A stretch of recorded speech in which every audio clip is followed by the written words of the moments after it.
Right on time. Without further ado, ladies and gentlemen, it is time for today's program. A native of Rome, New York, and magna cum laude graduate of Syracuse University, Scott Pitoniak has been telling compelling, award-winning stories about people and the games they play for a half of a century.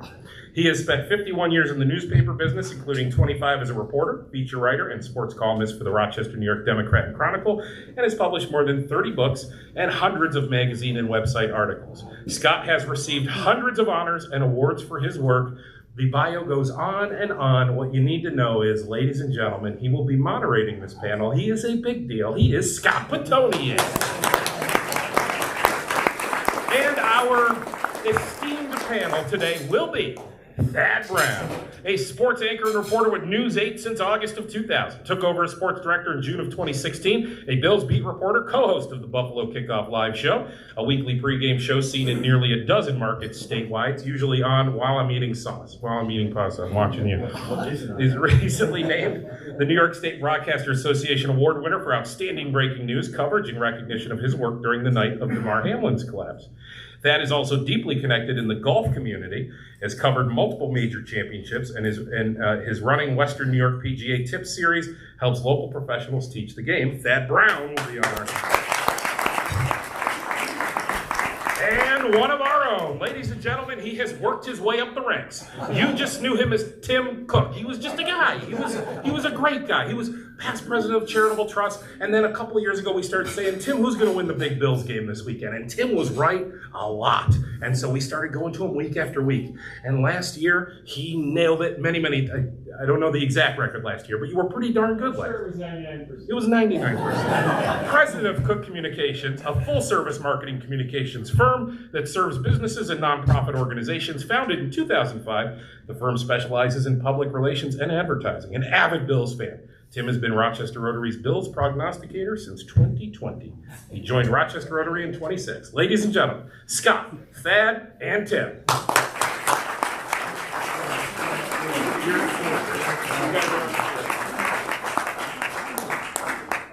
All right, Paulie, thank you so much. And we're going to put both Thad and Tim. There you go. There we go. Okay. He's got the Josh Allen jersey on. Great. But I think somebody's got you beat. I don't know his name, but the man with the Zuba shirt, please stand up. Sorry, Tim, he's got you beat. That's going back a ways. I thought about wearing my Zuba pants, but I thought they'd be a bit too much. Yeah, that might have been a little bit overkill there. I don't know. It's great to be back here. It's always a lot of fun, and football season is just around the corner. It's hard to believe how quickly the summer has gone and everything. We're not going to dwell too much on that debacle of a preseason game because it's not worth it. It's just practice anyway. Don't read too much into it. I want to get into some meatier topics here, and I wanted to talk a little bit. This has been a momentous offseason. I think there's been probably more change during the Josh Allen era here this past offseason than we've seen in probably any other, and I want to kind of get both Thad and Tim's perspective on that. The biggest thing was, of course, and it was, I think, at first kind of a shocking move was when Stephon Diggs was moved, and it was a huge salary cap hit that the Bills endured, but I think they had reached the point of no return with him, that it was time to move on, and so I wanted to get your guys' opinion on that. I mean, I think it was, I was kind of shocked because it is such a huge salary cap hit of around $30 million. Were you surprised? Oh, for sure. Because this is still a team, even with the guys they had released, that would tell you that they're Super Bowl hopeful. They think they can go all the way. And Stephon Diggs was the number one weapon, and probably still would be if he was on the team, for moving the offense, giving Josh Allen an outlet, and to send him not only to another team, but to another team that might not be better than the Bills because they have Stephon Diggs was a shock. But to your point, the Bills don't eat $31 million in dead cap if Stephon Diggs isn't a problem off the field. There had to be something else other than, well, he doesn't run a go route great, or he doesn't have exactly the escapability we thought he used to have. To me, there had to be something off the field. They had to have reached the end, and that's why they felt the move was worthwhile. And this whole offseason was a turn-the-page offseason. They moved on from some high-priced guys, older guys. They brought in some younger guys. Yes, there's more questions now, and this year might not be quite what we've seen from the last 2-3 years. But what they are building for 25, 26, and beyond, I think this is the right way to go. Yeah, I agree. It wasn't a surprise. I also think, in addition, I think you're right. There had to be something behind the scenes that we don't know all the details about. But the reality is, he disappeared the second half of the season and in the playoff game. So, we'll see if we're better off. I think we may end up being. It's possible they could be better without him. They need multiple guys to improve, though. You would need Dalton Kincaid to take a big step forward. I think he will, but how big a step is the question. Will Keon Coleman be really good year one? He could be. I mean, he's a high draft pick with a whole lot of talent. We've seen it in camp a lot. But there are questions with him as well. He went 33rd for a reason, too. So it's possible, but I think this is good. And people talk about addition by subtraction. I think it's just subtraction. And then it's a matter of, does Josh Allen, does the offensive brain trust Joe Brady, does the defense have enough to kind of make up for that subtraction, which is possible. Guys get better all the time. Things change. Things improve. I think the thing we all agree on is that the end of the road with Stephon Diggs had arrived, and the Bills realized they did what they had to do. It's interesting you bring up a point, too. Like we talked about Stephon's decline in the second half of the season and so forth. That also kind of coincided with a little bit of a change in philosophy here. You had, they replaced their offensive coordinators. Joe Brady takes over, and I think he's a little bit more aligned with maybe slightly more conservative, more pro-running game approach that Sean McDermott wants. Talk a little bit about maybe what we're going to see from Joe Brady this year, given Stephon's departure and Gabe Davis's departure as well. We shouldn't, but what we might see is this going to be a little bit more what we saw down the road there, where they were, on the stretch run, they became a little bit more of a run team. Yeah, I absolutely think we will see more of James Cook, as we should. You can never have too many cooks. I think we're going to see a lot of him and a lot more Kincaid. Yeah, I think so too. The thing that I think the Bills realized last year is that the run game was there. They were going up against defenses that, what we say, empty the box. In other words, they don't put a lot of defenders or more than other teams close to the line of scrimmage, which is done to better defend the pass. But there's always a give and take, and when teams do that, it opens up things more in the run game. And I think the Bills just did a better job of realizing that was there and saying, okay, if you're going to give this to us, we'll run the ball with James Cook all the time. I don't know if it's so much more aligning with Sean McDermott's philosophy. I just think it's taking what the defense has given them and also allowing maybe more things to open up with the play action game, varying the offense a little bit. One of the big problems I thought the last year and a half, and this is even true with the Joe Brady offense too, was that the Bills would get into a rut where the offense was, okay, Josh, go do something, because they just couldn't rely on anything else other than Stephon Diggs to really produce. So being able to use the run game when you have the opportunity, when defenses are inviting it, I think can allow the Bills to move the ball a little easier without having to rely on Josh Allen to fit balls into small windows or run around or fly through the air over 3 defenders to move the ball in offense. Dad, you've been there virtually every day, so you've seen how things are unfolding with the wide receiver core. We're obviously all interested in Keon Coleman. I mean, he was their top draft pick, top of the second round.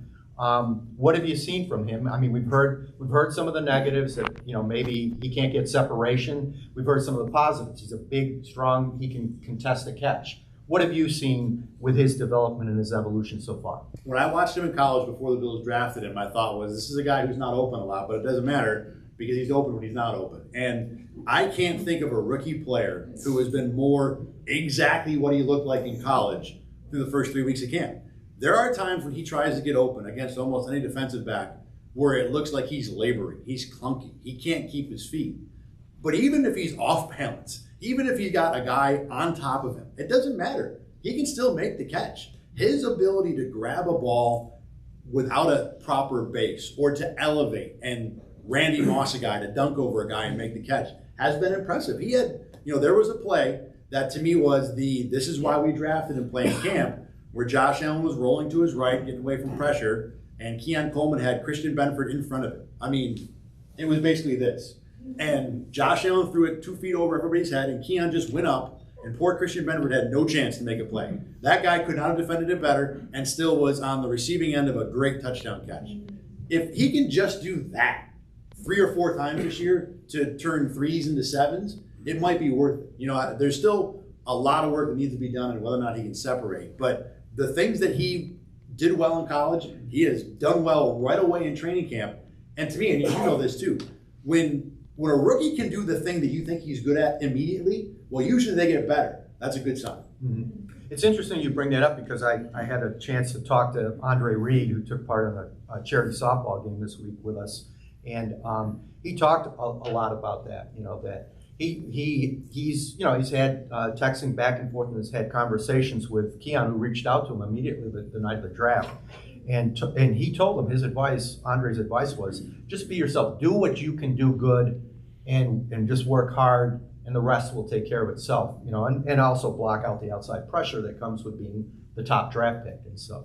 What, Tim, you're good on predictions and so forth. So statistically, what is a good season from Keon Coleman for his rookie year? I mean, 40 receptions, 4 touchdowns. What are you looking for? I hope we get more than that. And I was going to say, I think we're going to see a lot of him used in the red zone, which we really haven't had. I mean, it's kind of been a problem. I don't know the stats, but it's been, you know, we get down there and we're trying a field goal and Tyler Bass misses the field goal. That's another story. But I think we're going to see Coleman. I'm hoping he's in the 8 to 9 touchdown range. Of course, I'm overly optimistic. I always am. But I think the other thing is he's going to be really entertaining in news conferences. He already has been. Yeah. Let me say, and this is a special for this room because I really won't talk about this too much outside and on social media. So Keon had that great first press conference that we all saw. Since then, he has kind of receded. He is not very engaging in press conferences.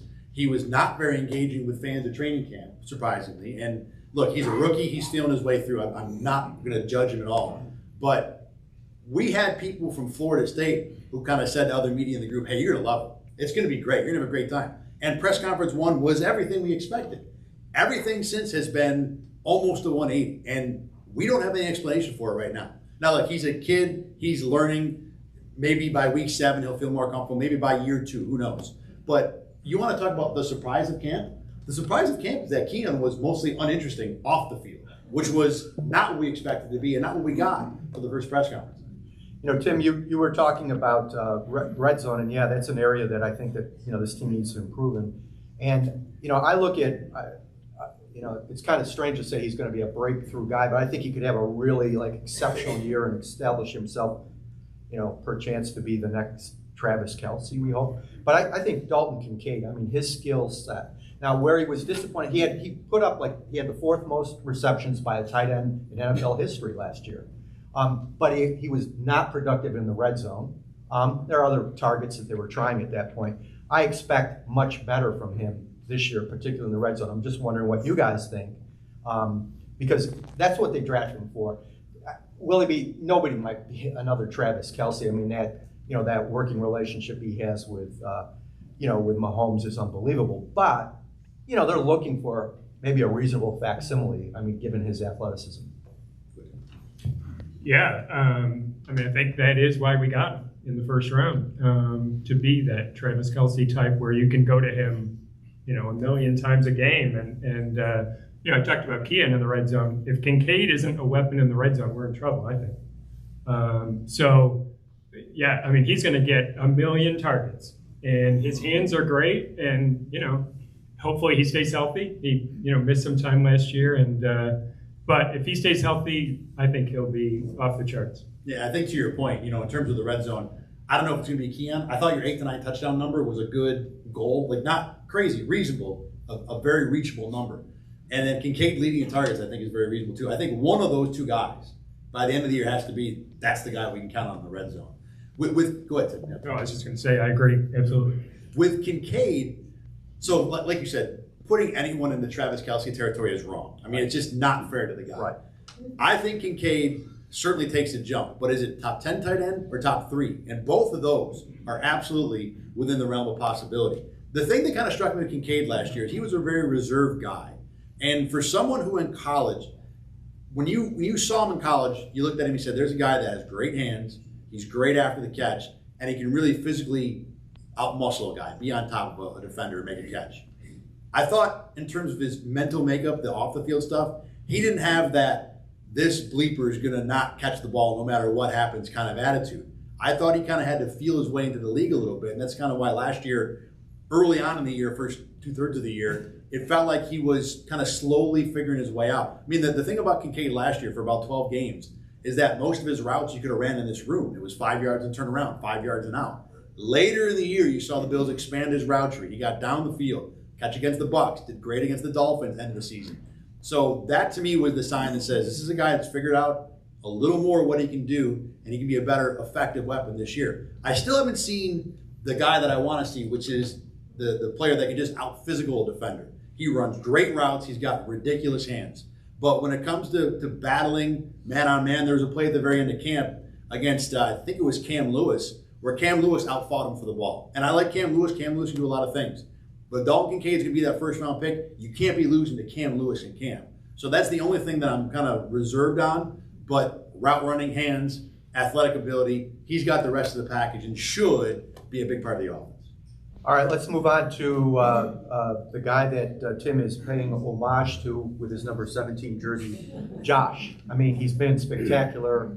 I'm older than most of you guys in this room and stuff, and I go way back as far as quarterbacks.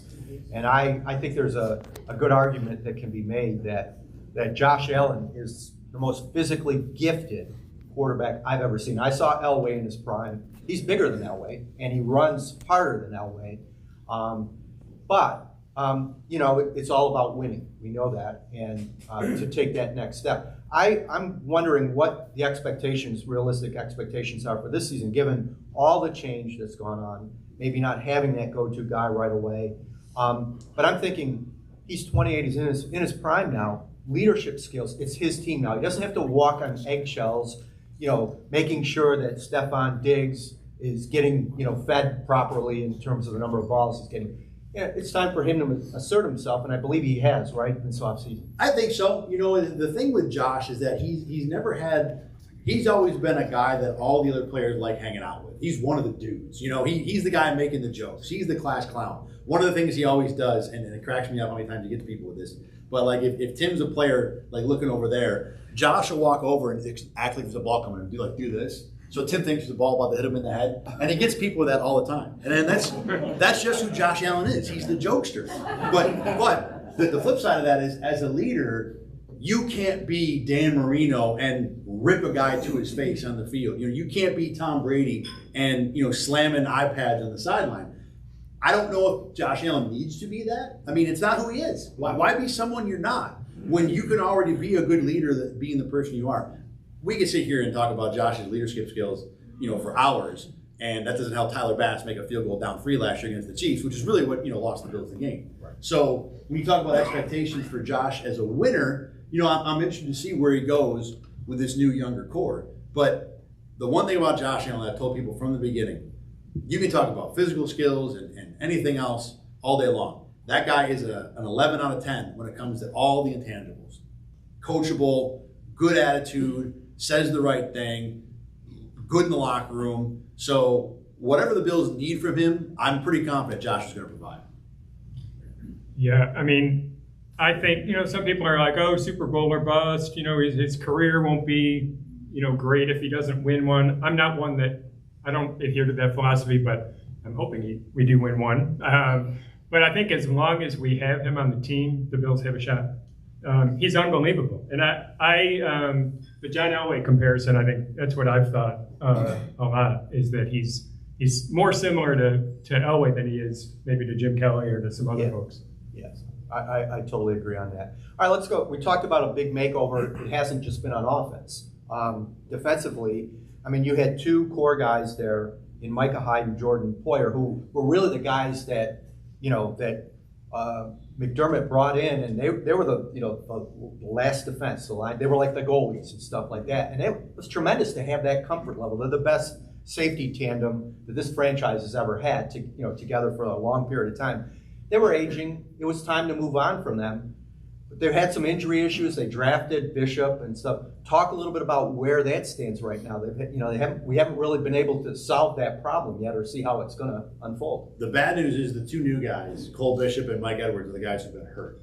So in a defense where there's a lot to learn, even for Mike Edwards, who's been in the league for 6 years and played in a lot of defenses, knows his way around a defense, knows what to do. There are so many things to learn in the Sean McDermott scheme. To have the new guys hurt, to me, really sets them behind, especially Cole Bishop, who's a rookie. And it doesn't seem like there's any change in terms of their status, them getting healthy enough to play. So I have a hard time seeing Cole Bishop as a real factor in this defense, deep into the season at this point. Maybe late in the year, who knows. I think on the flip side, though, the two guys that have been healthy, Taylor Rapp and DeMar Hamlin, are guys who've been in the defense. So as you're trying to rebuild what you do at safety, to have two guys who have played a lot of snaps, who have some starts, who have a good understanding, I think makes sense. And arguably one of the best surprises at camp has been DeMar Hamlin. The guy is making plays every single day. This is a player that I would have told you 3 weeks ago I wouldn't have factored into being a starting safety. The story and what happened with him in Cincinnati and the way he came back last year and made the team was fantastic. But I never thought he was a starting safety in the NFL. He's been playing like it this year in camp. So look, although Poyer and Hyde were certainly on the downside of their career, the guys were so smart, they didn't have to be physically sound to make plays. They would just react faster than most people. The Bills have lost that, and there's going to be a decline at that position. I've been encouraged, though, from Hamlin, and I think Rapp is okay. It won't be a weakness, but it won't be as good as it has been the last few years. And given the situation, do we think there's any chance Micah Hyde might come back? Never say never. He hasn't said no for sure. He's left the door open, so yes. I'm thinking doesn't want to do training camp. We've had injuries, maybe week 4 or 5, maybe he comes back. I'm kind of holding out hope, but it is a concern with the injuries, no question. I think the other thing, too, with the injuries the Bills have with Bishop and Edwards, it doesn't seem like it's long enough term to where Hyde would come back, but it is long enough to cause a problem, which is a weird middle ground because, we wouldn't want this to happen, but if both guys had just ripped up a knee and were done for the year, Micah Hyde might already be here, and that would be an easy solution. Where they stand now, it's kind of a middle ground. You're waiting and seeing a little bit. Okay, Von Miller. Everybody wants to know about Von Miller. We heard he's got the burst back, this and that. What have you seen? He's had good moments. Now, the funny thing about Von Miller is that I've only seen him rush against Spencer Brown. So I'm going to tell you Von Miller looks good. It might really be that Spencer Brown looks bad. I don't know. But in camp, there was a day where Von Miller just made Spencer Brown's life miserable. I can't imagine he enjoyed watching film from practice that day because he was around the outside, he was hand fighting, he was making moves. So I am certainly encouraged by what I've seen from Von Miller. I wouldn't be surprised if the Bills use him kind of exclusively as a pass rusher. The designated pass rusher has become a thing in the NFL, and I don't know if it quite would fit into what McDermott does because he rotates defensive linemen a lot already, but it would for a 35-year-old guy who has questionable knees left. Using him only on pass rush downs would make a lot of sense. Well, and especially losing Leonard Floyd, who led the team in sacks. If we don't have Von Miller, it's going to be it's a problem. Yeah. Another guy coming back from injury who was a poor person on defense, Matt Milano.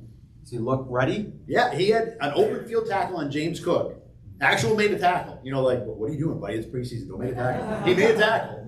But James Cook's not an easy guy to tackle in the open field. The thing that I'm most encouraged with Milano is that he only had 1 day of practice where they sat him down. There wasn't a whole lot of, we need to protect you, we need to take it back, or take your recovery slowly. So he didn't play in the preseason game. I wouldn't be surprised if he doesn't play in any preseason games. And I think there has to be a grain of salt for the expectation with him because we've seen with Trey White and Von Miller, the first year after a big injury, you're not the same guy. And expecting Matt Milano to be the same guy is probably wrong. But I think he's ahead of those two other timelines at this point. Okay, a bigger, broader issue, Sean McDermott. He's done a spectacular job in changing the culture, he and Bean, remaking and revamping. They obviously, they found the right guy in number 17, so that makes all the difference in the world, and that can, as we learned with Tom Brady, can mask a lot of other issues and stuff. He's done tremendous, but yet it's the postseason, 13 seconds and all these other things. How much pressure is on him? I'm not saying he's going to get fired if they don't do this or that, but there is pressure. I hear it from the fan base a lot. What do you think, Tim? When you do fan view first year? Yeah, so I agree that there's a lot of pressure, especially from the fans. I'd be shocked that he'd ever lose his job as long as Bean is there. But I do think it's fair to question, can he take this team further than we've gone? I'm starting to question it, and I've always been a big proponent of his. And I feel bad having those thoughts, but at some point, is he the next coming of Marty Schottenheimer, where we lose in the first round or the second round, and that's it. And another former Bills coach, Chuck Knox, had the same rap. There are people who are great coaches. They build it to a certain point, but the big games they can't handle it. What do you think, Dad? Last year, during the bye week, the Bills are 7-6, and people think the world is falling down. I talked about on Twitter about how I thought the Bills were probably better off keeping him as a coach, and I got called a fearmonger because I pointed out that the Bills could get worse if they find a different coach. At that point, it looked like Sean McDermott's tenure was hanging by a thread, and with a bunch of injuries and his career perhaps very much on the hot seat, he reeled off 6 wins in a row, and that team looked really dangerous on a shoestring defense going into the playoffs. So every time that there's been a thought about, well, maybe McDermott can't do it, he does something like that. And then they go to the playoffs and he's running fake punts with DeMar Hamlin down a touchdown.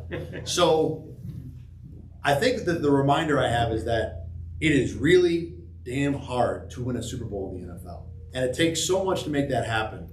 To fire a coach because you can't win a Super Bowl probably is not fair. But as Tim has kind of pointed out, everybody in Bills Mafia land hopes/expects Josh Allen to win a Super Bowl. And the more Sean McDermott goes without getting that done, the more you have to wonder if someone else might be a better answer.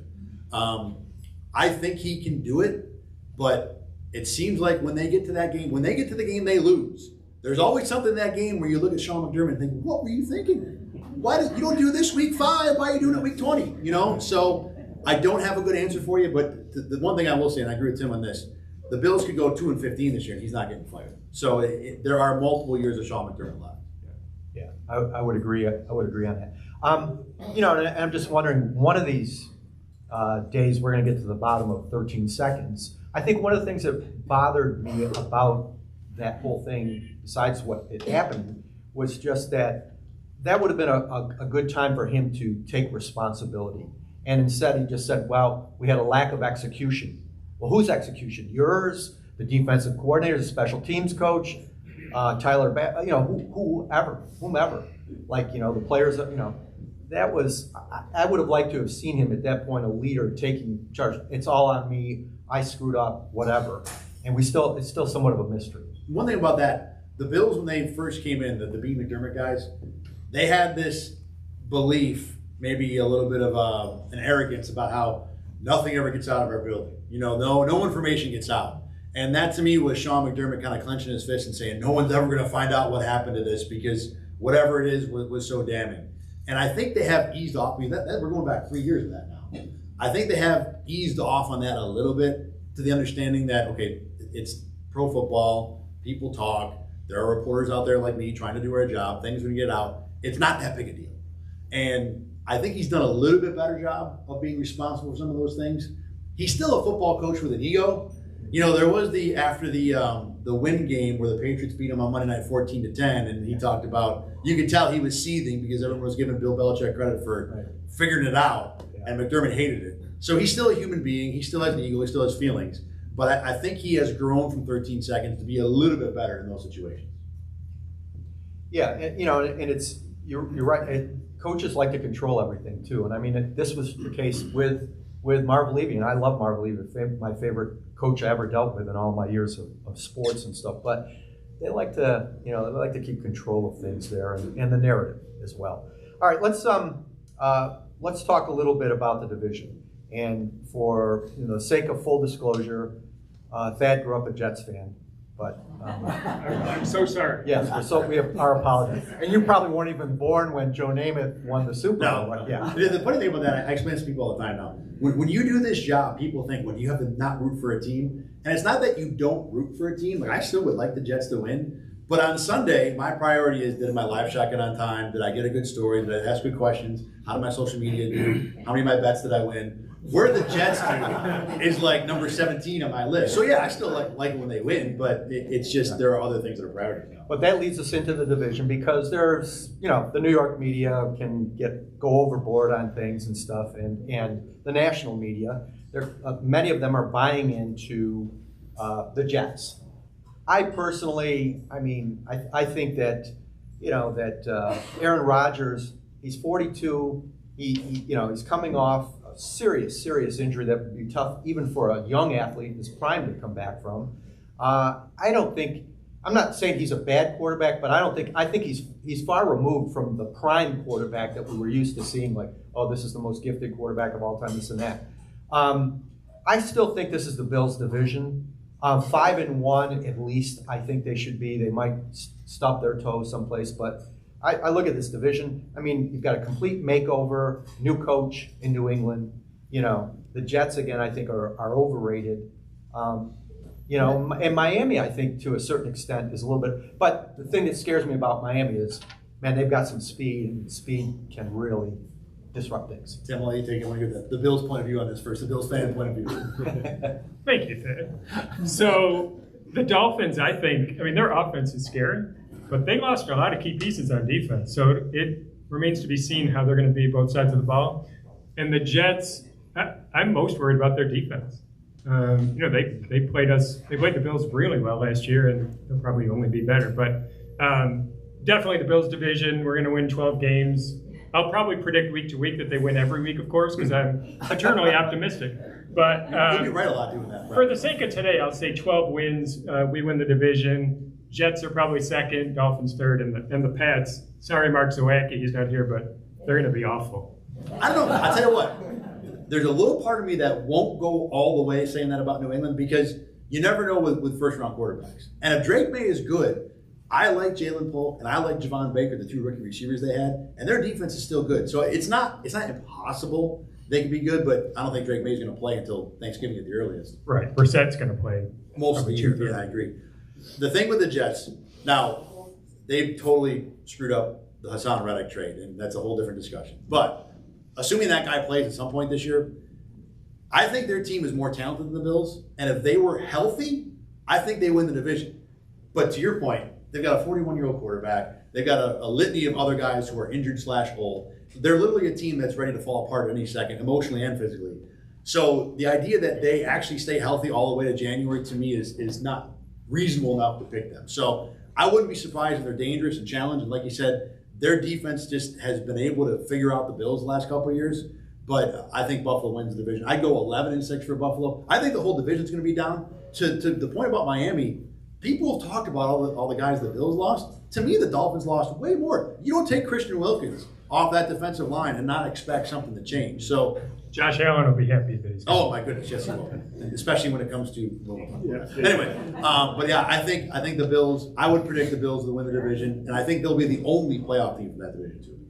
All right, I'm going 11-6 as well, and I think we should point out, beyond the division, at the Texans, at Indy, Chiefs at home, that is good. 49ers at home, at Rams, at Lions. That's a pretty tough schedule. Yeah. And a lot of primetime games, which coaches don't like, and neither do reporters on deadline. We, get home at 4 o'clock in the morning, or whatever. So, I've taken 2 on the road when we do night games now. I will book myself an early flight and then not sleep. That's how late we stay up for those games. Yeah, so it's not a lot of fun. And coaches love to have routines. If McDermott and his peers had their way, every game would be 1 o'clock on Sunday. And we understand why that is, So, you want us to open up any questions? So it is 1 o'clock.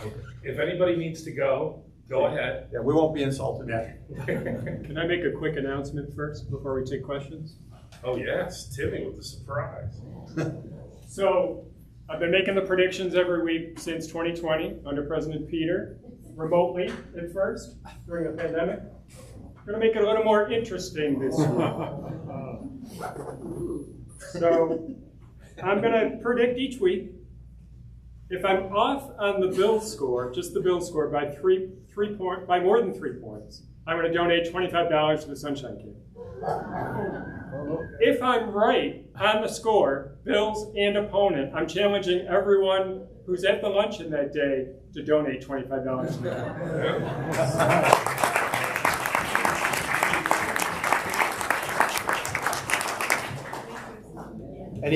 Any questions? Yeah, you guys mentioned it a few times. Can anybody tell me, with these players that have been playing football since they could walk, and everybody involved in the player selection process, the scouts, the brass, and all the careful calculations they make and the data that they study, what happens between the guys that shine so brightly, especially in the big time college arena, between that and when they come to the NFL? And the predictions don't always line up. Can anybody address that? Sure. It's the example of why football is such a team game.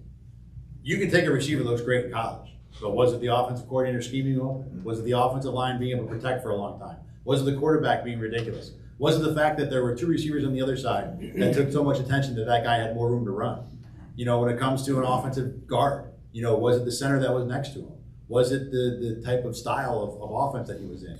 There's so much that goes into building a team in football, and how much the guy next to you can do, knows, understands, is healthy, makes so much of a difference. The coaching scheme, what style? You know, is my offensive line a gap blocking scheme or a dual blocking scheme? Are we running spread offense? Am I trying to run RPO style stuff? It's impossible to quantify all the different factors that lead into one particular guy succeeding or not succeeding. Some guys are so talented it doesn't matter. Josh Allen might be that guy. You know, Andrew Luck for me was that guy. But for the 99.999%, it's really a lot of the time about who's coaching you, who's next to you, who's on the other side sometimes, and how healthy they are. And those things it's impossible to predict those things. But isn't that part of the scouting process? It's their job to get it as right as they can, but you can have a good guess. The other part of it too is what I talked about before with Josh Allen. You can look at Josh Allen and say, wow, that guy can throw the ball a mile and he's got all his athletic ability, but is he coachable? You know, when he's answering media questions for the 5th week in a row or the 5th hour in a row because he's your franchise quarterback and he's the guy that has to do all those things, is he going to be cool about it? Is he going to get annoyed? Is he going to want to show up for weight room the next morning? All those things you can never answer. And that's just one part of it that goes into it. So I just think that to really understand how a guy works, you would have to, as you said, they've been playing football since they've been able to walk. You would need that scout with them from the moment they started walking to really have a 100% view of what they'd be in the NFL. Great idea. Well, the other thing, it goes the other way too, Fran. I mean, I hate to give Tom Brady credit, but who thought he was going to be anything in the NFL? He's drafted, you know, late in the round. Brock Purdy, recent example, last guy in the draft. Well, that's the flip-flop. Yeah. Right. Well, I mean, it works both ways. It's not an exact science, right? What do you think the effect of the new kickoff rule is going to have on the game and the Bills? You looking forward to it all then? To be honest, I'm not sure I understand it. That makes 2 of us. Makes 3 of us. And it might make about 3,000 of us. Yeah. The Bills special teams coordinator, just to underline how unsure everybody is about it, said that in preseason he thinks special teams coaches are going to be so nervous to watch other games because they're afraid that someone else on another team figured out something they didn't think of yet. So no one wants to give anything away in the preseason because they don't want their ideas getting out.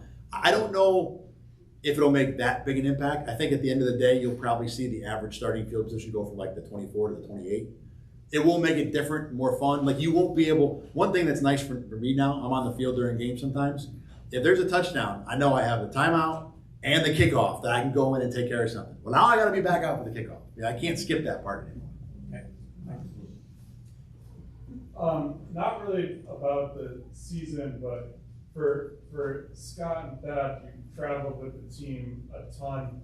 What's your favorite away city to visit? And Tim, if you go to away games, I just don't know you well enough to know if you do or not. What's your favorite away city? You go first, Scott. You got it. I have mine right now. You go first. I like New Orleans. You I've been there for Bills games. I've been there for Super Bowls. I think they should put the Super Bowl there every year. They know how to throw a party and they know how to handle it all.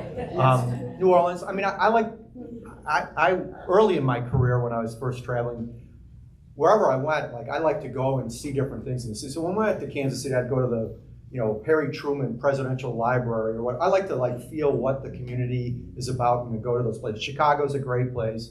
New York can be great. Those are probably my tops. Seattle's number one for me. I can't tell you how excited I am to go back there this year. First time in I didn't go the last trip, so it's been 16 years for me or whatever it is. The city is awesome. I mean, just the whole Pike Place Market and the vibe. And then the stadium is a unique thing in the NFL. There is no other building where they hand out earplugs to you as you walk in. So the combination to me is great. I'm high on my list also. I love San Francisco as a city. Stadium doesn't even matter. Nashville is underrated fun. Indianapolis is ridiculously fun. There's a reason the NFL Combine is there every year. That's not for work for NFL people. They like to have fun, and they keep going back to Indy for a reason. So, I mean, as Scott said, New Orleans is fun. The obvious ones are good too. But yeah, we're doing Seattle. So we try to do one a year, so we're doing Seattle. You made a good pick. Yeah. You made a good pick. It's so much better now than the Kingdom. Yes. And I'll never forget the first time I went to the Kingdom. I'm working for the Democrat and Chronicle. And so they put your nameplate on where you're sitting and stuff like that. And it had my name and then it said, the Democrat and Republican. I saved that. Pete has a question for you. Shakir, is he a number one receiver and will he be unleashed this year? No and yes. So to me, there's a reason a guy gets drafted in the 5th round. And usually it's because you're missing something obvious. Most of the time it's physical ability. And with Shakir, he's not a guy that's just going to beat someone one-on-one, man-to-man. But he is so good at feeling through a zone and finding the open space and figuring out where to be, and then after the catch. He's going to have a long career in this league. I don't think he'll ever be a number one receiver, but he's a guy that you can count on for 50 to 60 catches. He's going to be, he's going to be open if you give him time. The one thing that I've always thought too is that Josh Allen and Shakir, Josh Allen isn't the best quarterback for Shakir because Shakir needs, okay, snap the ball. I see what the defense is doing. I'm going to go find space. With Josh Allen, the moment he scrambles, well, then that blows up what the defense is doing. Now it just becomes a neighborhood play. And individually, man-to-man, that's not Shakir's best asset. You'll notice when Josh Allen rolls and Shakir's open, it's because he kind of wiggled into a spot that happened to be free. He does that all the time. Josh doesn't always give him the chance to make it work out of the pocket. So, really great player, but probably doesn't have the physical ability to be an elite number one. But there was a guy who I just talked to, Andre Reed. They were saying the same things. 4th round, small school, cuts down. So I'm not saying that Shakir will become. That would be. It can happen. It can. Yeah. I mean, he was a great yards after catch. He and Jerry Rice made the Hall of Fame doing that. And then Shakir is ridiculously smart too. Yeah. One of the smarter guys in that locker room. Yes. I'm in the middle of food safety audit, so we can go till 4 o'clock.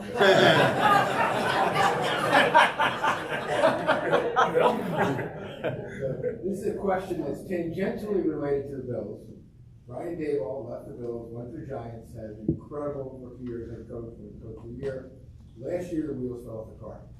How about this season? Is he going to have another great season, or is this his last year as head coach of the Giants? I don't think either of those will be the case. I think they're building it back up. This, to me, feels like how the Bills started, where you had that surprise playoff year, and then year 2 wasn't good. Now, the one thing they don't have is the young quarterback to build around. They're trying to build around Daniel Jones. But I think there's enough belief in Daboll and Joe Shane that they won't fire him if this year isn't good. Now, if it's embarrassing, you never know. But also the Maras, who own the Giants, they tend to not fire coach GMs fast. So I think Daboll's got 2, maybe 3 more years at minimum because he's already shown some signs of success. And it's interesting that they're following the Bills' blueprint because they've got the Bills' influence there. I mean, Shane, their general manager, and Daboll. And, getting back to the question about getting it right and wrong with drafting people, there were a lot of people who didn't think, that Josh Allen was going to make it. I think, and there's other quarterbacks who didn't make it because they were in worse situations. I mean, Josh got into a good situation and obviously give the Bills credit for drafting him and being astute enough to do that. But look at the stability he had in terms of, I think, having Brian Daboll was a tremendous plus for him and the development of his career and stuff. And had he had some other, who knows, he could have been doing the Sam Darnold thing, where you get lost. And I see that happen with a lot of great quarterbacks, young quarterbacks. It's the situation you get in. You get in with the right people who build around you the right way and tailor things and get personnel. And the Bills did a great job of that. Dr. Walsh, how about last question? Yeah, I'm gonna throw one vote in for Fitzpatrick, that he had the protection he deserved, he'd be in the number one spot. Secondly, did you make any conclusions regarding your injury list after the first week of practice? In terms of Comparing, was this team ready? for the preseason game? Not for the game, for the camp. Oh, I think so. I think they came into camp pretty healthy, and we talked about Matt Milano a little before. I thought he was ahead of schedule. Camp is rough. It's football. Things happen and guys get hurt. So I think they might be a little heavy on the injuries right now, but none of them seem serious enough to last into the season. Now, they did just put Chase Claypool on injured reserve today. So his season is essentially over in terms of the Bills. There's ways you can bring him back, but it's not likely. Outside of that, Edwards and Bishop, the two safeties, are the biggest concerns. And even those two guys, I don't think will be hurt much deep into September. So that they're in pretty good injury shape right now. All right. One more. Frank, double it up. Like I said. Double it up. When you talk about injuries, do you see any tail off in youth football participation? I know there's a lot of it in the people I know, and they pull their kids from football and they put them into soccer, they put them in lacrosse. What do you guys see in the youth end? So this is just an issue. It doesn't matter the sport. I mean, football, there is a little less participation because of the concern for injury now. And I think anecdotally, I think there's more people going into flag football, which is what I would advise. I would say play flag football until you're in high school. It's still, the way football is played this way, it's mostly flag football anyway. But in terms of youth participation, it's not just a football issue. It is across the board. I can't tell you how many schools right now are combining with other schools for lots of programs, football, hockey, baseball, lacrosse, just to give kids a chance to play. There's too many opportunities for kids to go home and spend an hour on this than to go play a football or practice any sport. So youth participation with sports it is declining everywhere. And, we could do a whole nother luncheon on that issue and the things that factor into it and the different avenues that I know athletic directors have attempted to try and curb it. And it is slowed, I think, a little bit, but I played for Aquinas back in the early '90s, and the scope of high school sports now, 30 years later from then, 1994 might as well have been 1594 for how much different it is. When I played, there was no concern about concussions. You were back in the game. Yeah. And Mark Kelso, who's been an advocate to improve the safety of the helmets and so forth, talks about that, even at William and Mary. So we've come a long way. I think the whole issue with CTE and concussions and the movie, that really scared a lot of parents. But should be pointed out, now there are different protocols for girls soccer. As kids, they used to practice heading, and that's banned to a certain level now. And there's injury issues, concussion issues in hockey, even in baseball. It's and then we can get into the whole thing about specialization, playing just one sport. Oh, jeez, coaches starting at you can't. You got to play 12 months out of the year, which is why there's an epidemic of Tommy John surgery. Kids in high school because they're throwing 12 months out of the year, even here in Rochester, New York. Just as a quick PSA, I did a story on this a few years ago. I talked to all the top coaches at Syracuse, and except for Jim Boeheim with men's basketball, every one of the other ones said, we do not want kids who just play my sport 12 months of the year. They like it when kids play other sports. And just look at the great quarterbacks in the NFL. They were all three sport stars. Mahomes, Josh Allen was a great baseball player as well. They all played like three sports like we did back in the Ice Age and stuff. Yeah, it feels that way. Speak for yourself. Thank you, guys.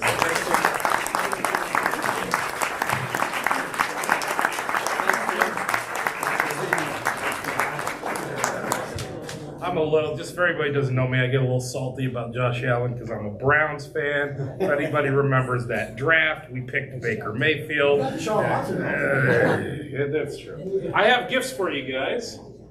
This is our sunshine syrup. Comes right out of the maple trees at our sunshine camp, and I have one for everybody, including you, Tim. You are not exempt. Let me give these to you guys. Thank you. You're welcome, absolutely. And then also we have a request.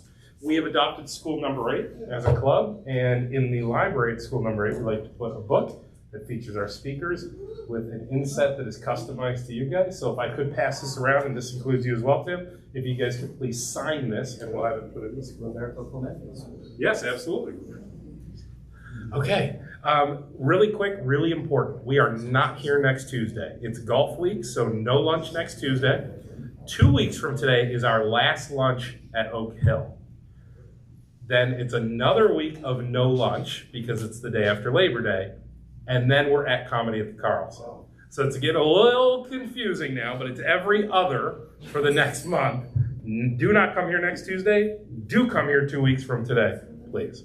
Our thought of the day, the only place where success comes before work is in the dictionary. Vince Lombardi. Meeting adjourned.